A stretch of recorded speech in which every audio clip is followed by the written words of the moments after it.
Bueno, estimados alumnos, comenzaremos a ver ahora una técnica que es la espectroscopía de masa. Es una técnica diferente a las anteriores porque no absorbe luz y se la llama técnica de impacto electrónico. Pasaremos a ver cuáles son los fundamentos y qué nos informa esta técnica.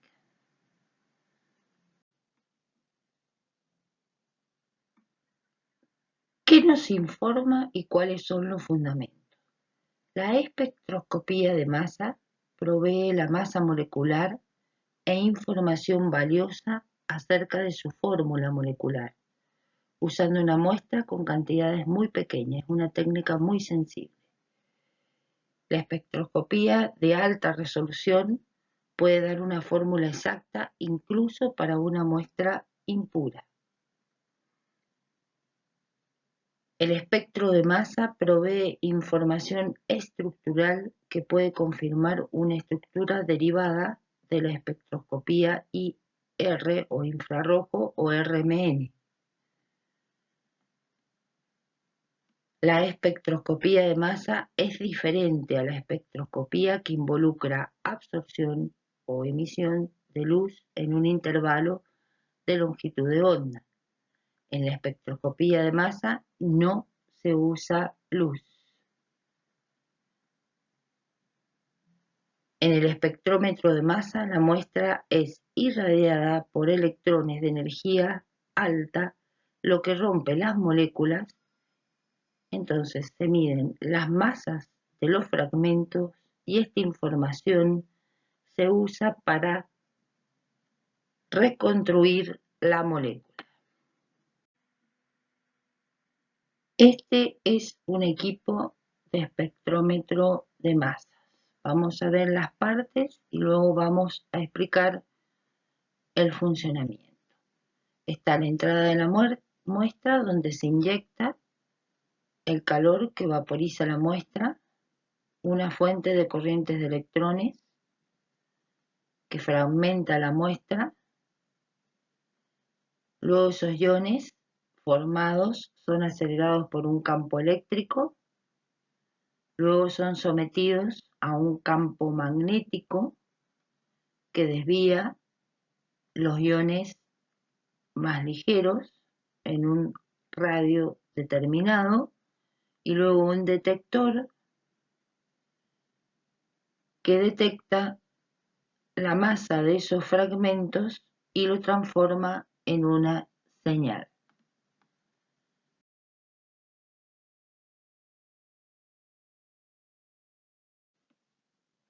Sigamos analizando el funcionamiento del equipo de espectrometría de masas. Entonces, tenemos que se inyecta la muestra, es sometida a un calentador que vaporiza la muestra.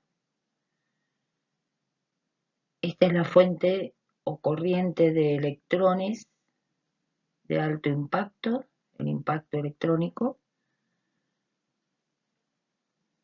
Ese impacto electrónico transforma a las moléculas en cationes radicales, los cuales se fragmentan en una variedad de iones. ¿Por qué cationes radicales? Porque se les sustrae un electrón. Quedan como cationes y a su vez tienen electrones desapareados, que serían o que son radicales libres.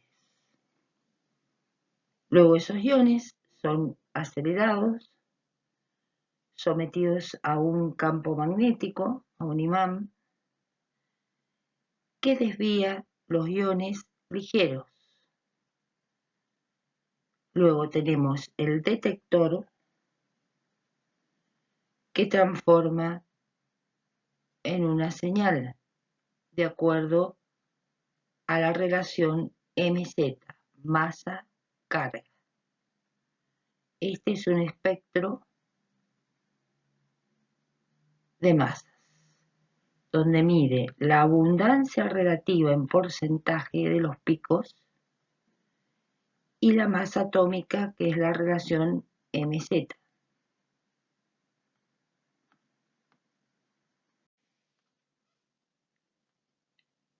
La espectroscopía se fundamenta en la separación de los iones formados por su diferente relación MZ.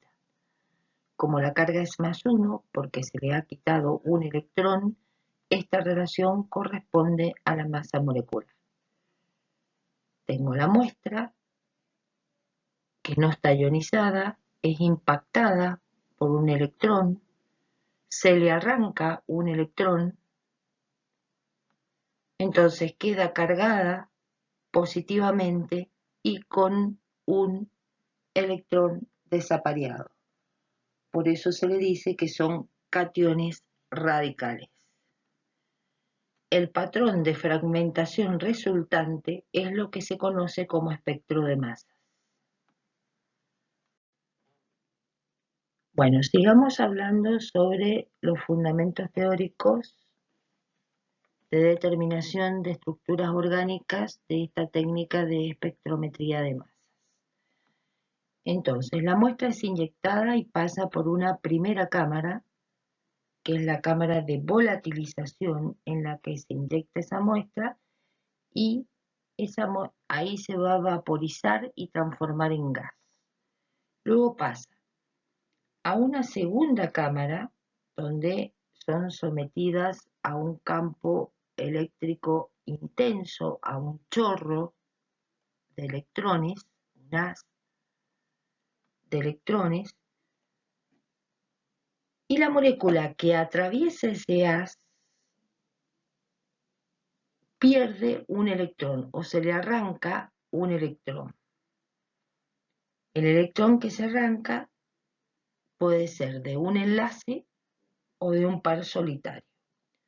Como resultado tenemos la muestra o molécula a la cual es sometida a ese haz de electrones y se transforma en un catión radical con una carga positiva y un electrón desapareado y más 2 electrones porque justamente se ha arrancado un electrón. Este catión radical es inestable y en su recorrido por el equipo tiende a fragmentar ese catión radical. Entonces pueden ocurrir dos eventos. Que ese catión radical se transforme en un catión y un radical libre, o que ese catión radical se transforme en otro catión radical más pequeño, de menor peso molecular o masa molecular, y un fragmento sin carga.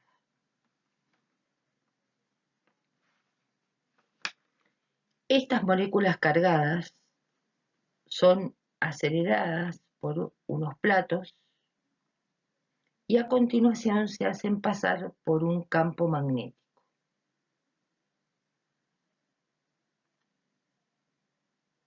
El campo magnético curva estos cationes, es decir, los fragmentos que tienen carga. Entonces, una especie cargada, cuando pasa por un campo magnético, va a ser curvada según una fórmula, según un radio, que depende de la masa-carga o de la relación masa-carga, de la velocidad a la que estén acelerados y del campo magnético aplicado.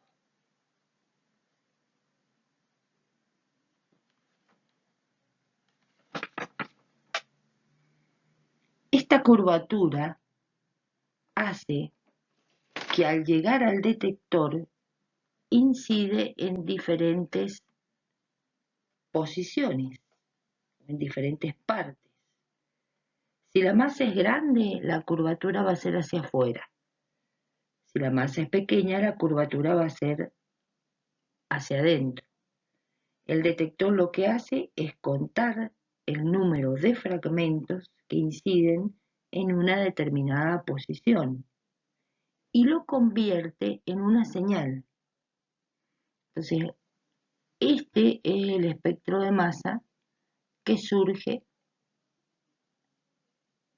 de la muestra atravesando el equipo en esta técnica de espectrometría de masa. Les dejo un enlace por si quieren profundizar, del profesor Germán Fernández. Analicemos los conceptos sobre el espectro. ¿Qué información nos arroja? Relacionamos abundancia relativa y en el eje de las X la relación MZ, masa-carga.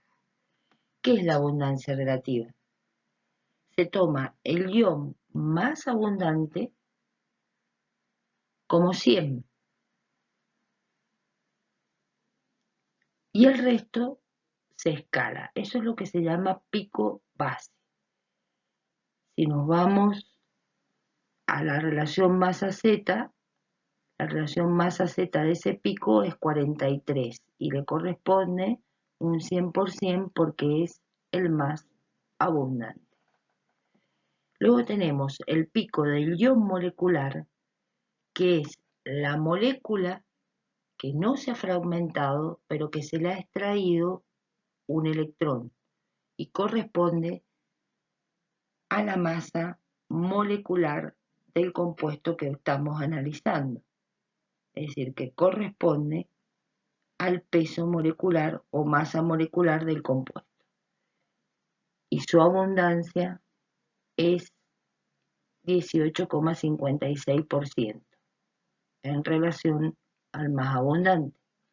Y luego encontramos un piquito más chiquito, más pequeño, más a la derecha, que es de 73, 0,52, que es el peso isotópico, que es un pico menor porque corresponde a que en la molécula hay algún elemento isótopo. Puede haber un carbono 13 en vez de carbono 12.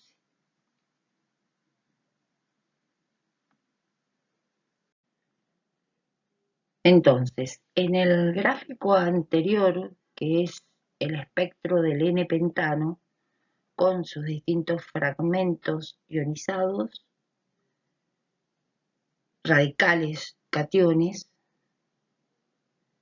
encontramos un pico base, que es el ion de mayor abundancia, un pico de menor porcentaje, que es la masa más alta, que es el ion molecular, que no se ha fragmentado y me indica la masa molar del compuesto llamado pico precursor.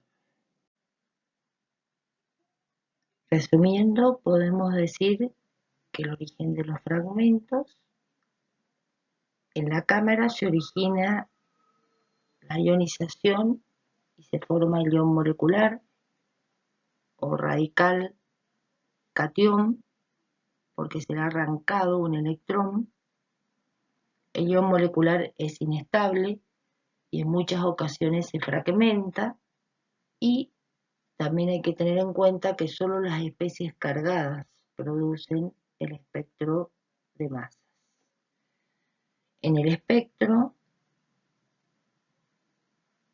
podemos encontrar entonces el pico base, que es el de mayor porcentaje, es el que me está dando el 100, la línea más alta a la que normalmente se le asigna el valor de 100 y representa el ion más común de todos los que se forman, y la línea producida por el ion molecular, el mayor que pasa por la máquina y que es equivalente o equivale a la masa molecular de la molécula.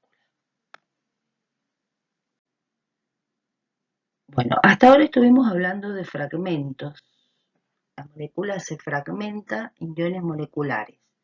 Esos fragmentos siguen reglas de fragmentación de los compuestos orgánicos. Primera regla, los enlaces carbono-carbono se escinden con preferencia en los puntos de ramificación. La carga positiva quedará sobre el carbocatión más estable. Entonces tenemos el ion molecular, radical catión, que es el que me da la masa molecular del compuesto, relación MZ72, y se va a fragmentar en un catión y un radical libre. M sobre Z igual a 57. Segunda regla. Los enlaces dobles o sistemas de dobles enlaces, entre ellos los aromáticos, favorecen la escinsión de los enlaces arílicos y bencílicos. La carga positiva quedará normalmente formando un carbocatión arílico o bencílico. En este último caso da lugar a la formación de un ion tropilio, que es más estable que aquel al ser aromático.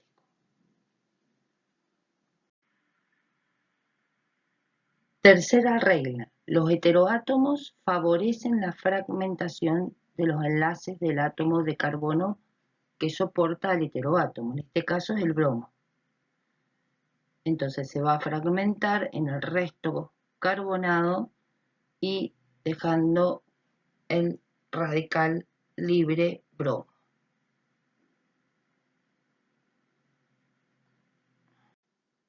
Explicando los fragmentos del pentano, podemos armar un rompecabezas y llegar a la fórmula del compuesto a través de sus fragmentos. Tenemos el ion molecular, que es el que me da la masa del compuesto, la masa molecular, el pico base de 43, que es el de mayor abundancia, que da un 100% de abundancia relativa, y los demás fragmentos que se escalan en base al pico base. Siguiendo la regla de fragmentación, tenemos el espectro de la 3-pentanona, donde el catión se ha fragmentado en el heteroátomo, que en este compuesto es el oxígeno, y es el que me está dando el pico base, el fragmento de mayor abundancia. Luego tenemos de menor abundancia el pico del ion molecular, que es el que me da la masa molecular, solamente se le ha arrancado un electrón, y otro fragmento de relativa abundancia, que es de 29 MZ.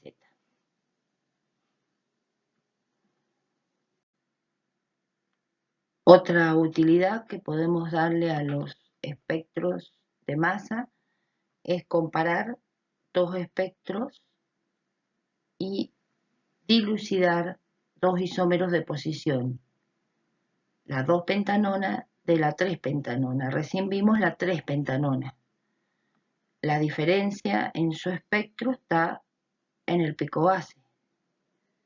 Acá tenemos un pico base de 43 y el pico base en la 3-pentanona, su relación MZ es de 57.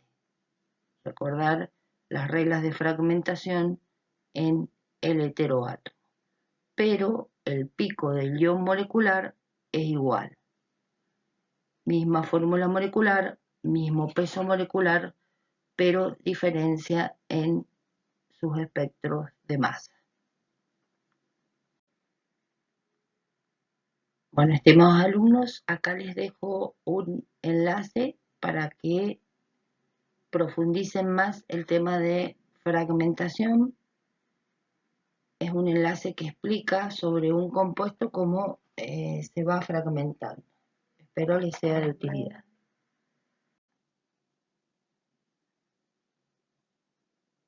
Al principio de la presentación hablamos de una espectrometría de baja resolución y una de alta resolución. El uso de la espectrometría de masas de baja resolución para encontrar la masa relativa de la fórmula, en la mayoría de los casos, el ion más grande o de más masa que recorre la máquina es el ion molecular. En este caso es 72 MZ. Con esta información, masa molecular y otras relativas a los elementos que forman el compuesto, se puede hacer una estimación de la fórmula molecular.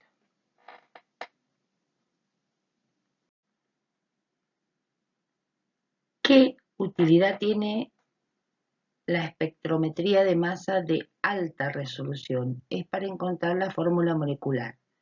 Las masas isotópicas exactas nos permiten diferenciar entre compuestos. Recién en la presentación anterior hablamos de masas relativas, ahora vamos a hablar de masas exactas, que es un promedio de los isótopos más comunes en la naturaleza. El hidrógeno tiene una masa exacta de 1,0078, oxígeno 15,9949. Entonces, la de alta resolución nos permite llegar a la masa exacta del compuesto. Veamos un ejemplo de espectrometría de alta resolución. Compuestos con un átomo de cloro.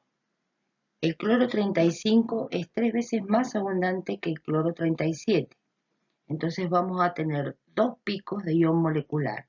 El pico del ion molecular 35, que es más abundante, y el pico del ion molecular 37, que es menos abundante. Si en la región del ion molecular del espectrómetro hay dos líneas separadas entre sí por 2 unidades mz con alturas en la proporción 3:1, puede sospecharse la presencia de átomos de cloro. Entonces nos está dando una información de que en ese compuesto hay cloro, analizando los iones moleculares, la proporción y las unidades en que están separados esos picos de iones moleculares. No para todos los isótopos es igual. Por eso es interesante el estudio de la espectrometría de masa de alta resolución. ¿Cuáles son sus aplicaciones? Actualmente la espectrometría de masa está en pleno desarrollo y aunque ya se utiliza en muchas determinaciones analíticas, en uno supondrá la clave en los laboratorios clínicos, representando una herramienta fundamental en el día a día. Si se realiza una búsqueda de las publicaciones relacionadas con la espectrometría de masas y el laboratorio clínico, se puede observar que estas van en aumento y los campos de actuación se van ampliando. De allí que se considere un tema fundamental a conocer por los especialistas de laboratorio. Aplicaciones en laboratorio clínico. La espectroscopía de masa destaca por su elevada aplicabilidad, siendo posible un análisis cuantitativo y cualitativo simultáneo, así como obtener información sobre la composición elemental de las muestras, su estructura química y conocer la relación isotópica de los elementos. Entre las aplicaciones enfocadas al laboratorio clínico se encuentra su utilidad en el ámbito de la endocrinología como en el análisis de los errores congénitos del metabolismo, los desórdenes metabólicos de creatinina o las enfermedades lisosomales. También es muy destacable su papel en la monitorización de fármacos y en toxicología.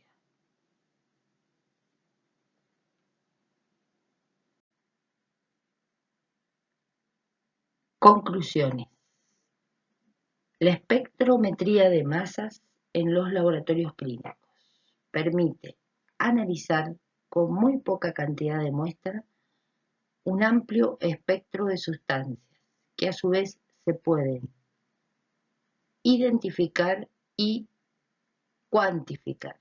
Es una técnica en expansión de gran utilidad y que supondrá una revolución en los laboratorios clínicos y en el diagnóstico de enfermedades.